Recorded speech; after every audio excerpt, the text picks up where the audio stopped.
ঘটনার পর হরিহরপাড়া ফের মুর্শিদাবাদে বোমার পাহাড়। হরিহরপাড়ার রুকুনপুর গ্রাম পঞ্চায়েতের ভবানীপুর গ্রামে মাঠের মধ্যে 2 ব্যাগ ভর্তি তাজা বোমা উদ্ধার হয়েছে। সকালে এত বোমা দেখতে পেয়ে আতঙ্কিত হয়ে পড়েন গ্রামবাসীরা। হরিহরপাড়া থানার পুলিশ এলাকা ঘিরে ফেলে, খবর দেওয়া হয় বম্ব ডিসপোজাল স্কোয়াডে। পঞ্চায়েত ভোটের জন্যই বোমা মজুত করা হয়েছিল বলে স্থানীয়দের অভিযোগ। ফরাক্কার পর হরিহরপাড়া ফের মুর্শিদাবাদে বোমার পাহাড়।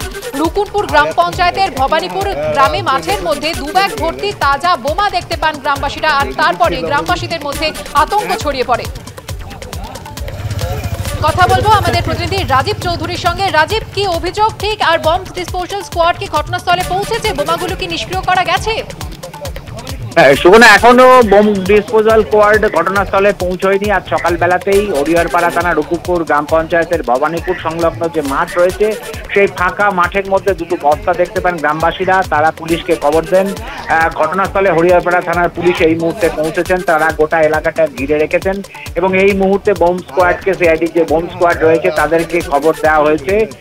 তারা পৌঁছানোর পরই সেই বোমাগুলোকে নিষ্ক্রিয় করা হবে। কে বা কারা এখানে এই বোমাগুলো ফেলে গেছে সেটা কিন্তু পুলিশ ইতিমধ্যেই তদন্ত করতে শুরু করেছে।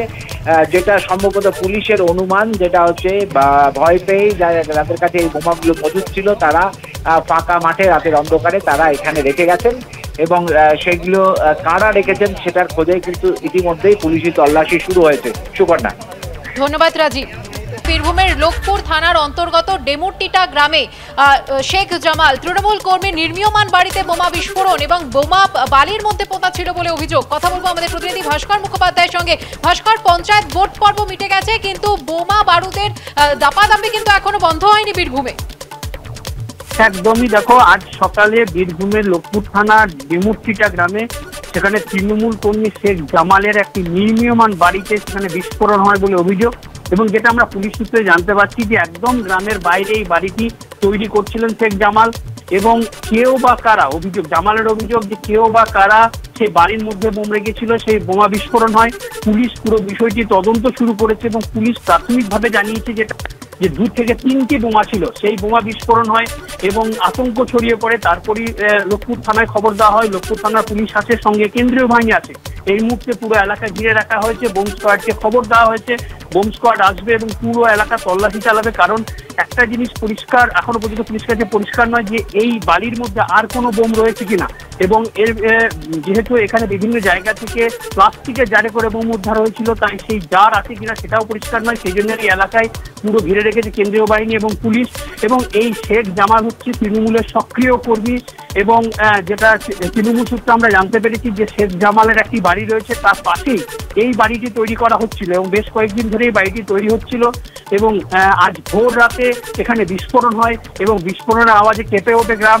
এবং তারপরে গ্রামবাসীরা ঘটনাস্থলে ছুটে আসে, দেখেন যে সেখানে বোমা বিস্ফোরণ ঘটেছে এবং পুলিশকে খবর দেওয়া হয় তারপর থেকে। এদিকে তৃণমূলের জেলা সহসভাপতি মলয় মুখোপাধ্যায় তিনি জানিয়েছেন যে তাদের কর্মী শেখ জামাল কিন্তু তার বাড়িতে কি জন্য বিস্ফোরণ হয়েছে পুরো বিষয়টি পুলিশ তদন্ত করছে, তারপরই পরিষ্কার হবে। অন্যদিকে বিজেপির জেলা সভাপতি ধ্রুব শাহ তিনি জানিয়েছেন যে ভোট মিটেছে কিন্তু এখনো পর্যন্ত পঞ্চায়েত গঠন হয়নি, চারিদিকে আতঙ্কের পরিবেশ। সাঁইথিয়াতে বৃদ্ধা খুন হয়েছে, তারপরে বোমা উদ্ধার তৃণমূল কর্মীর বাড়ি থেকে। একটা জিনিস খুব পরিষ্কার যে বীরভূমে এখনো পর্যন্ত বোমা এবং গুলির রাজনীতি চলছে এবং বিরোধীদের ভয় রাখা হচ্ছে। অন্যদিকে পুলিশ যেটা জানিয়েছে যে তারা পুরো বিষয়টি তদন্ত করছে এবং দেখছে যে এই ঘটনার সঙ্গে তারা জড়িত। অন্যদিকে বোম স্কোয়াডকে খবর দেওয়া হয়েছে, কিছুক্ষণের মধ্যে বোম স্কোয়াড এখানে ঘটনাস্থলে আসবে, তারপর তল্লাশি করে যদি বোম পাওয়া যায় সেগুলি নিষ্ক্রিয় করবে। ধন্যবাদ ভাস্কর।